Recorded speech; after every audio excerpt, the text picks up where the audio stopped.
Hello everyone! Today gagawa ako ng chicken shawarma. Samahan niyo ako.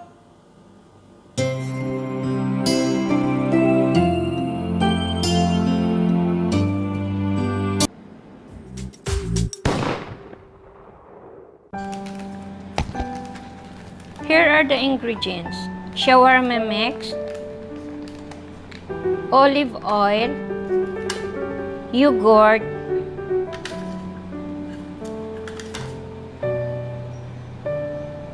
onion slice, and chicken breast.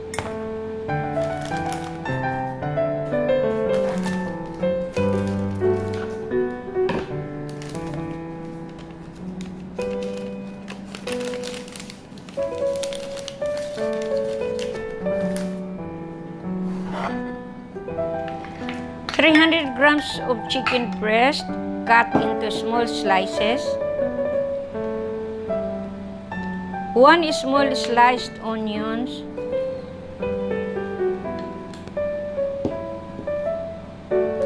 1 tablespoon of olive oil,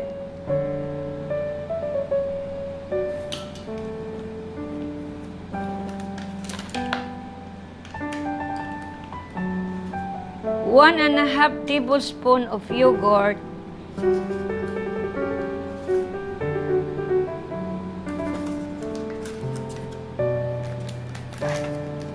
and 250 grams of shawarma mix.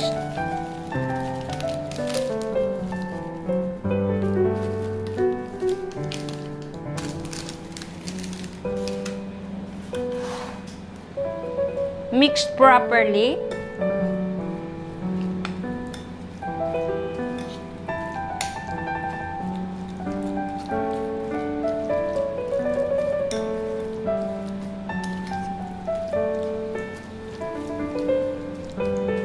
Marinate this for 1 to 2 hours. Put in the refrigerator.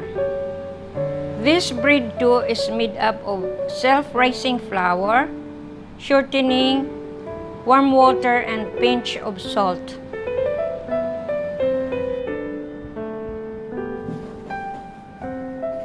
Meanwhile, mix the sliced onions,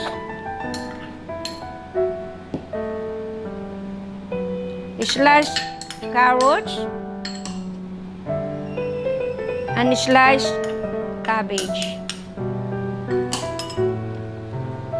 Mix together.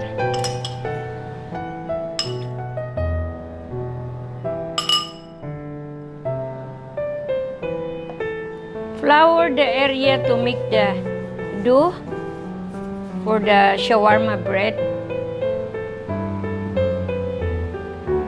Flatten the dough into a circular shape.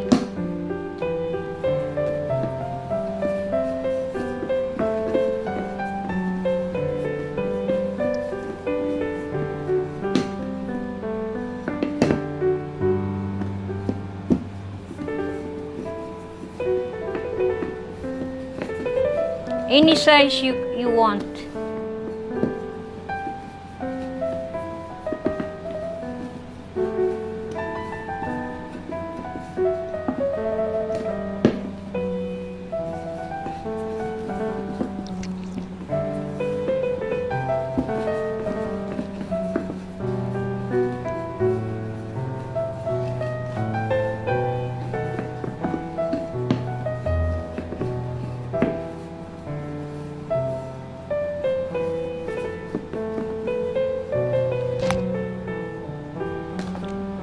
It's ready.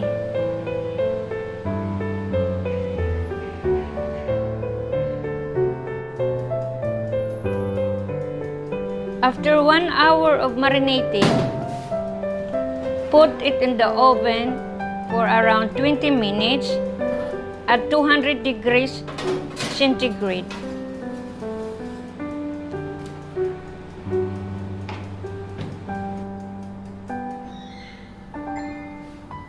While waiting for the chicken to cook, heat the pan and make the shawarma bread.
shawarma breads are ready.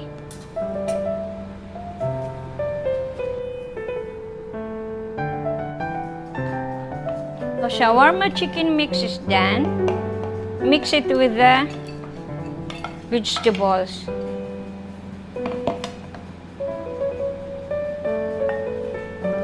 Here we are not using tahina and even chili sauce. Up to the one who will eat if they will put a chili sauce or tahina. But for me and other members of my family, they don't like to put tahina and chili sauce.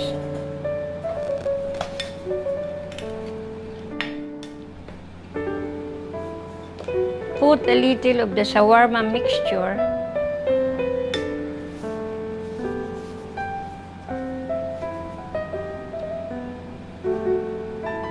And then wrap it.